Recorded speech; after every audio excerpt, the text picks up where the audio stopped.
प्यारे बच्चों, अस्सलाम अलैकुम। क्लास 10th उर्दू में हमारा आज का टॉपिक है गजल पार्ट 2।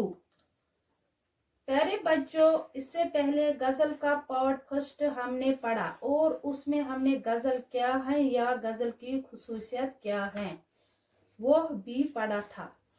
अब इस गजल पार्ट 2 में हम पढ़ेंगे गजल की मकबूलियत के असबाब क्या हैं, मतलब क्या वजह थी जिसकी वजह से गजल बहुत ज्यादा मकबूल हुई। तो मकबूलियत के असबाब में से एक सबब यह भी है कि गजल के शायर को 2 मिसरों में मुकम्मल मजमून अदा करना पड़ता है, इसलिए वो इख्तिसार और रमज़ो किनाये से काम लेने पर मजबूर है। यानी 2 मिसरों में वो पूरा मजमून कंप्लीट करता है और उसको डिटेल के साथ नहीं जाना पड़ता है, और शायर उसमें गजल में यानी 2 मिसरों में ही शायर मुकम्मल मजमून अदा करता है और वो रमज किनाये से काम लेने पर मजबूर है, यानी इशारे से भी बात करता है। दूसरा जो सबब है वो ये है कि ये दाखिली सिन्फ़े सुखन यानी अंदरूनी किस्म का कलाम, यानी शायर वही बयान करता है जो इसके दिल पर बीती हो, यानी जो उसके दिल में होता है, शायर के दिल में वो वही बयान करता है। और ये कैफियत दूसरों के दिलों पर भी बीत चुकी होती हैं, यानी दूसरों के दिलों पर भी यही कैफियत मतलब ख्यालात होते हैं, यही एहसासात होते हैं। लिहाजा पढ़ने या सुनने वाले को अपनी दास्तान मालूम होती है, इस तरह आ बीती जग बीती बन जाती है। यानी जो पढ़ने वाला होता है या सुनने वाला जो होता है उसको दास्तान अपनी दास्तान इसमें नजर आती है और ये आ बीती जग बीती बन जाती है, यानी सारी दुनिया की बीती हुई बातें।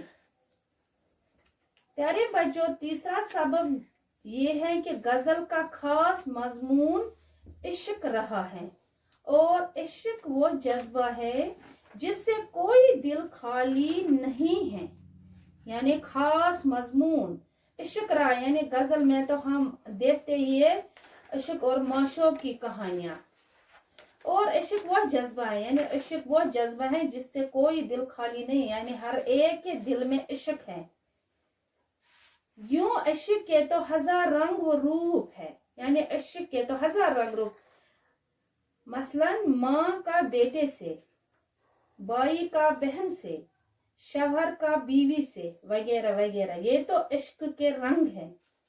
ये इश्क नहीं है कि इश्क आशिक और माशूक के दरमियानी हो, नहीं, बल्कि माँ का बेटे से भी इश्क होता है, बाई का बहन से भी और शवहर का बीवी से भी इश्क होता है।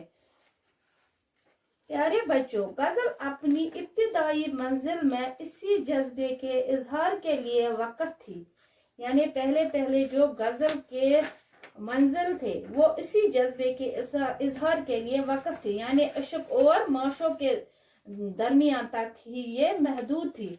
और जब वक्त के साथ साथ एहसास हुआ कि इश्क के अलावा भी बहुत कुछ है, यानी और जब वक्त गुजरता गया तो जो ये शायर होते हैं तो उनको एहसास हुआ कि और भी है कुछ जमाने में इश्क के अलावा।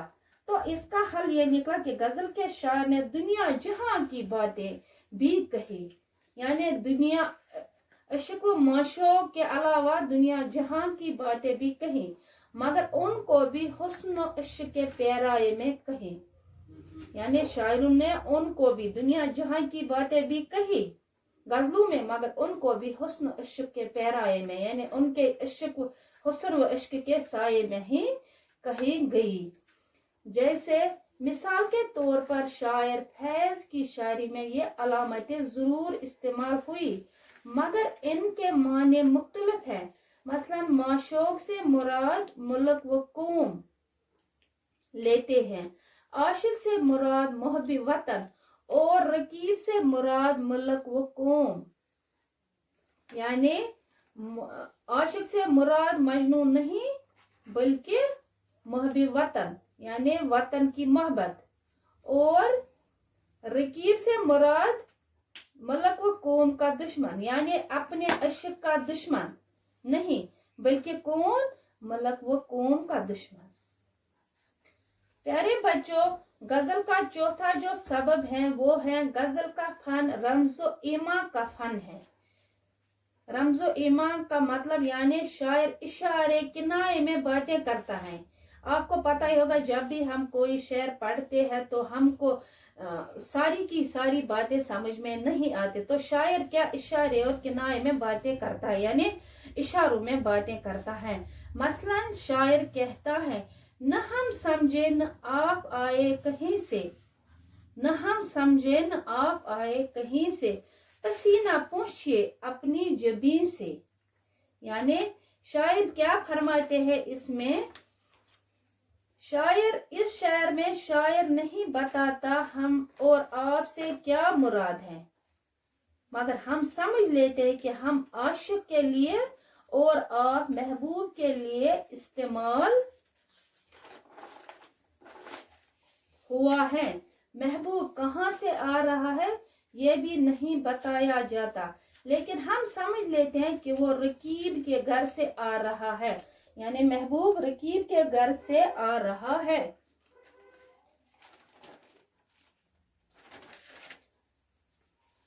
प्यारे बच्चों, पांचवा जो सबब है वो ये है कि दूसरी तदबीर जिसमें महजूब इस्तेमाल होता है। महजूब यानी शायर कुछ बयां करता है और कुछ कारी की तखय्युल पर छोड़ देता है, यानी शायर कुछ बयां करता है आधा और आधा कारी की तखय्युल पर छोड़ देता है, यानी पढ़ने वाले के ख्याल पर छोड़ देता है। जिसे बयान किए बगैर छोड़ दिया जाता है इससे महजूब कहते हैं, यानी आधी ही बात कहना और आधी पढ़ने वाले के तखय्युल पर छोड़ देना, यानी उसके ख्याल पर छोड़ देना, उसको महजूब कहते हैं। मिसाल के लिए गालिब का ये शेर, कफस में मुझसे जू दादे चमन कहते न डर हमदम, कफस में मुझसे जू दादे चमन कहते न डर हमदम, गिरी है जिस पे बिजली वो मेरा आशियां क्यों हो।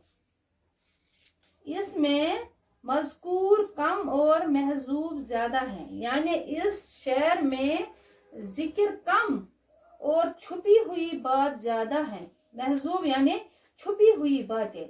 देखिए कफस में एक परिंदा पहले से कैद है, यानी पिंजरे में तो पहले से ही एक परिंदा बंद है, और सयाद एक और परिंदे को लाकर डाल देता है। सयाद कौन हुआ? शिकारी। तो इस पर पहला कैदी नए कैदी से चमन का हाल दरियाफ्त करता है। जो ये पहला कैदी पहले से ही उस कफस में था, उस पिंजरे में था, तो दूसरे जो नए कैदी यानी नए परिंदे से चमन का हाल दरियाफ्त करता है। और कुछ देर सुनने के बाद तो क्या होता है, जब ये पहला कैदी सुनता है चमन का हाल दूसरे कैदी से, जो नया कैदी होता है, चुप हो जाता है। सुनने के बाद ही जब नया कैदी चुप हो जाता है तो पुराना कैदी कहता है कि यही मेरा चमन है, अगर मेरे चमन में बिजली गिरी मुझसे क्या मतलब, मेरा आशियां जो था वो जल गया, इसे बताते हुए न डर, अब मेरा चमन यही है, यानी मेरा अब चमन यही है जो मेरा ये पिंजरा है। आप कह दो अपनी बात, आप घबरा मत, आप कोई भी बात छुपा मत। तो क्या होता है, इस बात को सभी तस्लीम करते हैं कि इशारे में कही जाने वाली बात ज्यादा दिलकश होती है, यानी जो हम बात इशारे में करते हैं, इशारे और रमज किनाया से करते हैं, इशारे में कही जाने वाली बातें ज्यादा दिलकश होती है, यानी उससे हम ज्यादा लुत्फ अंदोज होते हैं।